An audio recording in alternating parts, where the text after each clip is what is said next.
कुआं खोद करके ऊपर से पानी डालने से कुएं में पानी नहीं आएगा, किंतु कुएं में नीचे से स्रोत आ जाएगा तो कुआं सूखेगा नहीं। जब तक हम ऊपर से ओढ़ा हुआ धर्म स्वीकार करते हैं तो वह ओढ़ा हुआ धर्म कभी प्रतिकूलता की आंधी तूफान आते ही उड़ जाता है, किंतु अंदर से पैदा किया हुआ धर्म जीवन की कोई भी प्रतिकूलता आ जाए, कैसी भी अनुकूलता हो, अंदर से पैदा हुआ धर्म कभी छूटता नहीं। प्रत्येक समय में प्रत्येक स्थान में हमेशा साथ रहता है। और जिसकी आत्मा में धर्म है वही वास्तव में धर्मात्मा है। धर्म की क्रिया करने से धार्मिक बन सकते हैं किंतु धर्मात्मा नहीं बन सकते। एक हाथ में शक्कर की थैली है, पैकेट दूसरे में दूध का डिब्बा है, दोनों दूर दूर हैं।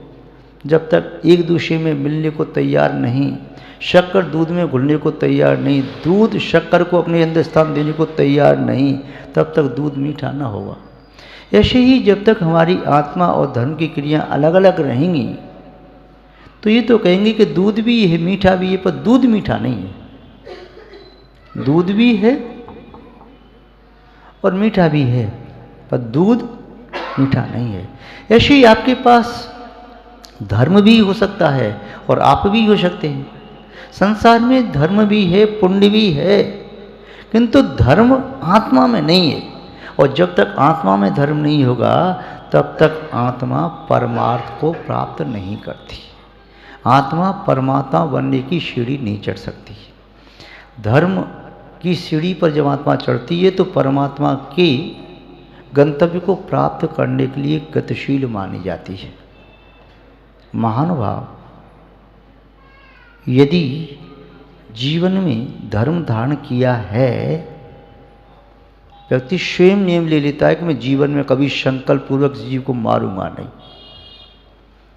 जब धर्म का आविर्भाव होता है व्यक्ति स्वयं नियम लेता है कि मैं मद्य मांस मधु का कभी सेवन करूंगा ही नहीं। धर्म की ओर और आगे बढ़ता है, स्वयं नियम लेता है कि मैं जीवन में कभी स्मोक नहीं करूंगा, बीड़ी सिगरेट तंबाकू आदि का सेवन नहीं करूंगा, और आगे बढ़ता है। सोचता है फिर ये जमी कंद जिसमें अनंत जीव की हिंसा घात होती है, ये कृष्ण निष्ठा का प्रतीक, ऐसा कभी मैं अवश्य सेवन नहीं करूंगा। स्वयं भावना होती है कि रात्रि में भोजन करना तो महान पाप है, नरक का कारण है, मैं रात्रि में भोजन करूंगा ही नहीं। स्वयं भावना होती है मैं प्रातःकाल जाकर के भगवान का अभिषेक करूंगा, पूजन करूंगा। जबरदस्ती नियम देने से जरूरी नहीं है कि व्यक्ति जीवन भर नियम को निभा पाए। और जब मन से नियम लिया जाता है तो व्यक्ति चाहे भले 4 दिन का लेता है फिर जिंदगी भर निभाता है। कई व्यक्ति हमने ऐसे देखे, वो धर्म के क्षेत्र में पहली बार आई, 4 दिन का नियम लिया, जीवन भर निभाया, और पहले से कह दिया जीवन भर का नियम दे रही हैं, पास में नहीं आएंगे भैया, हम पास में नहीं जाते। महानुभाव, आज चाहे 100 साल पहले, 1000 वर्ष पहले, 10,000 वर्ष, 1 लाख वर्ष, 1 करोड़ वर्ष, अरब खरब वर्ष, और कोड़ा कोड़ी सागर पूर्व और अनंत उत्सर्पणी अवसर्पणी काल पूर्व भी हमारी आत्मा थी, आज भी है, अनंत काल बाद भी रहेगी। अनंत काल पहले भी सिद्ध हुई धर्म को आत्मा में धारण करके, आज भी विधि क्षेत्र से सिद्ध हो रही हैं धर्म को आत्मा में धारण करके। हमारी आत्मा भी परमात्मा बन सकती है। वह धर्म का केमिकल, धर्म का रसायन हमारी आत्मा में पहुंच जाए तो हमारी आत्मा ही परमात्मा बन जाए। धर्म के ताप से जैसे अशुद्ध सोना तपाने पर शुद्ध हो जाता है, ऐसे ही धर्म की कसौटी पर कसा हुआ आत्मा परमात्मा बन जाता है। धर्म की अग्नि में जल करके किट काल में जल जाती है और आत्मा शुद्ध हो जाता है, कुंदन सा निखर जाता है। मोक्ष का मार्ग आज भी है, कल भी था, विदेश क्षेत्र में हमेशा ही रहता है। ये न सोचो ये पंचम काल है, मोक्ष तो है नहीं, दीक्षा लेने से क्या लाभ। मोक्ष मार्ग चलना प्रारंभ तो करो, जो चलता है वह पहुंच भी जाता है, जो चलेगा ही नहीं तो पहुंचेगा कैसे। चलती हुई चींटी हजारों योजन चली जाती है और न चलता हुआ व्यंगती गरुड़ पक्षी एक कदम ही नहीं चलता। ऐसे ही कोई व्यक्ति मोक्ष मार्ग में चले मोक्ष में न पहुंचे, ये तो असंभव है। जो चलेगा तो पहुंचेगा। सूर्य की किरण ऊपर से निकलती है तो जमीन तक आती है। सूर्य की किरण से पानी बाष्प बनकर उड़ता है तो ऊपर पहुंचता है। मार्ग में कई बार व्यवधान आते हैं, किंतु वे व्यवधान हमेशा टिके नहीं रहते, व्यवधान भी हट जाते हैं। आत्म कल्याण करने वाले व्यक्ति को संसार की कोई भी शक्ति रोक नहीं सकती। जब तक हम स्वयं अपनी आप रुके ही हैं तब तक कोई हमें बढ़ा नहीं सकता, और आगे बढ़ना चाहें तो कोई रोक नहीं सकता। आप सभी लोग जिंद भगवान की स्थापना करने के लिए वेदी शुद्धि, वेदी के संस्कार और वेदी की प्रतिष्ठा करने के लिए शुभ भावनाओं के साथ यहाँ एकत्रित हुए हैं। कल भी संकेत किया था, वेदी शुद्धि के साथ साथ इस मन की वेदी को भी शुद्ध करना है। वहाँ संस्कार देने के साथ साथ यहाँ भी संस्कार देना है। वहाँ की प्रतिष्ठा करने के साथ साथ यहाँ की प्रतिष्ठा भी करना है। अशुद्ध वेदी पर निर्मल चित्त शुद्ध परमात्मा विराजमान नहीं होते, इसलिए वहाँ शुद्धि करना, संस्कार देना, प्रतिष्ठा करना जरूरी है। तो यहाँ पर भी अशुद्ध वेदी पर परम पवित्र परमात्मा विराजमान नहीं होता। यदि हमें अपने मन को वेदी बनाना है, मन मंदिर है कब? जब हमारा मन कमल की तरह से निर्मल हो।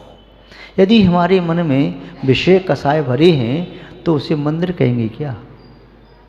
जिस मन में बैर की गांठ पड़ी है, जिस मन में अहंकार का अंधकार छाया है, जिस मन में मायाचारी का तेजा बहरा है, जिस मन में लोभ की अग्नि जल रही है, उस मन को मंदिर कहेंगे क्या? जिस मन में विषयों के सांप लौट रहे हों तो ऐसा विषयों से सना हुआ आसक्त चित्त क्या मंदिर हो सकता है? जिस मन में हिंसा, झूठ, चोरी, कुसील, परिग्रह का पाप पनप रहा हो, क्या ऐसा चित्त मंदिर हो सकता है? नहीं हो सकता। तो हमें अपने मन को मंदिर बनाना है कि नहीं बनाना? यदि बनाना है तो उसकी प्रक्रिया यही है, हमें मन को शुद्ध करना है। तन शुद्ध भले ही न हो, किंतु रत्नत्व धारण करके ये भी शुद्ध हो जाता है। किंतु तन जैसा है वैसा ही रहने दो। श्यामला है, गौरवर्ण है, जैसा भी ये कोई दिक्कत नहीं। किंतु मन की वेदी शुद्ध हो जाएगी तो प्रभु परमात्मा विराजमान हो सकेंगे। और मन की वेदी शुद्ध न कर पाएंगे तो तन कितना भी सुंदर तन हो, तपाई हुए सोने जैसा चमक रहा हो, ऐसा लगता है देख करके क्या राजकुमार जैसे है, ऐसा लगता है स्वर्ग के देव अवतार होकर के आई हैं। किंतु उनका मन यदि कलुषित है तो फिर तो सुंदर तन कैसे विश्व भर कनक घट जैसे जहर से भरा हुआ सोने का कलश। वह किसी के लिए उपाधि नहीं होता।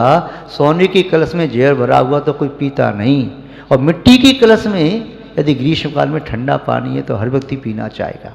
शरीर कैसा भी क्यों न हो, मन शुद्ध कर लिया, आपकी आदि तपस्या हो गई परमात्मा को बुलाने के लिए।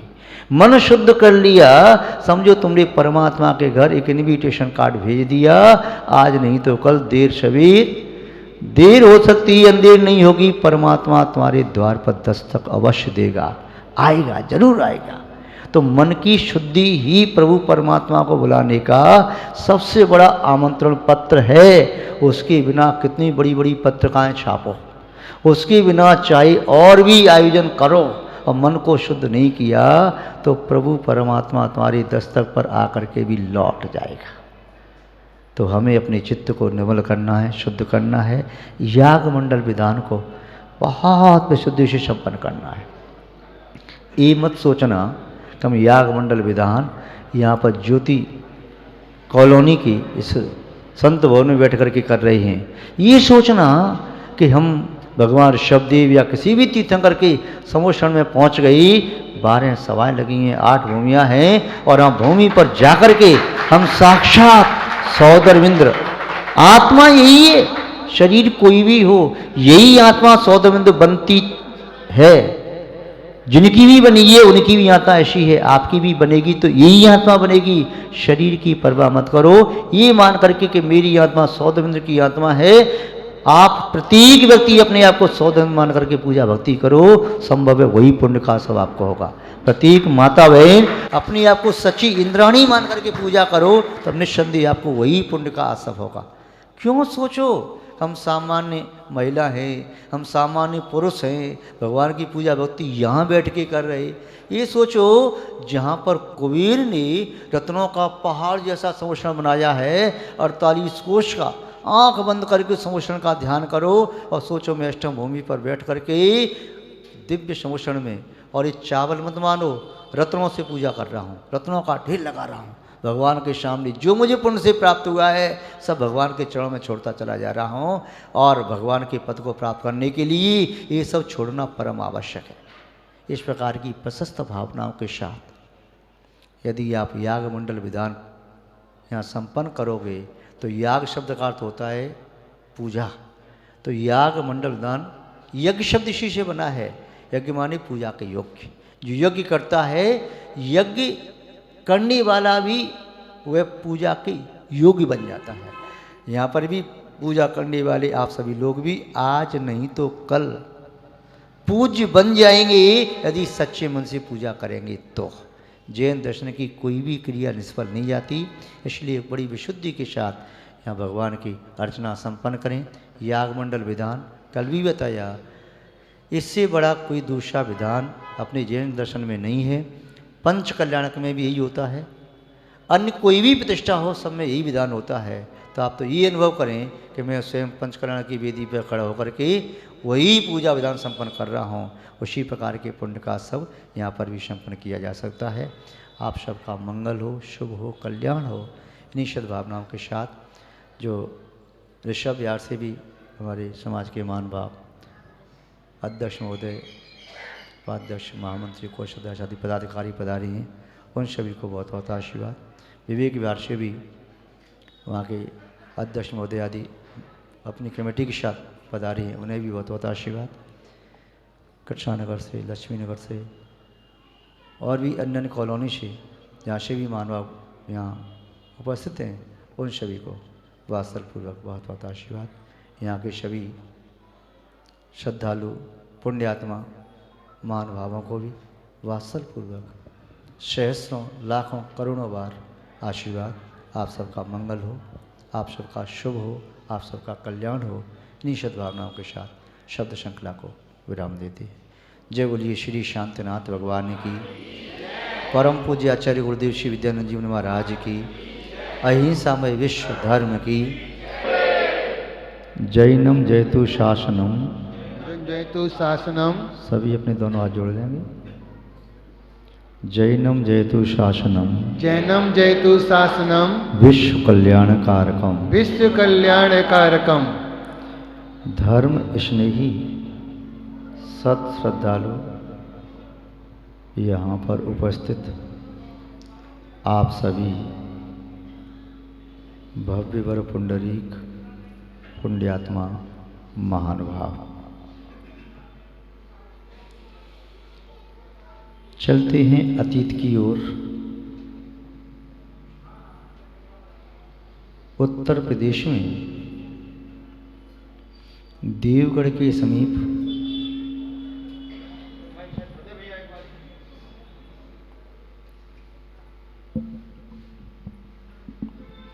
ललित नगर नाम का एक छोटा सा देश, जहाँ का राजा ललित प्रभ अत्यंत धर्मात्मा, पराक्रमी, न्याय नीति पूर्वक प्रजा का पालन, राज का संचालन करता था। एक बार उस राजा ने सुना, जो कोई भी भव्य जीव संवेश शिखर जी की एक बार भी भाव से वंदना कर लेता है, वह कुछ ही भवों में मोक्ष को प्राप्त कर लेता है। संवेश शिखर जी की वंदना करना समोषण का ध्यान लगाना, दिगंबर मुनि महाराज को आहार देना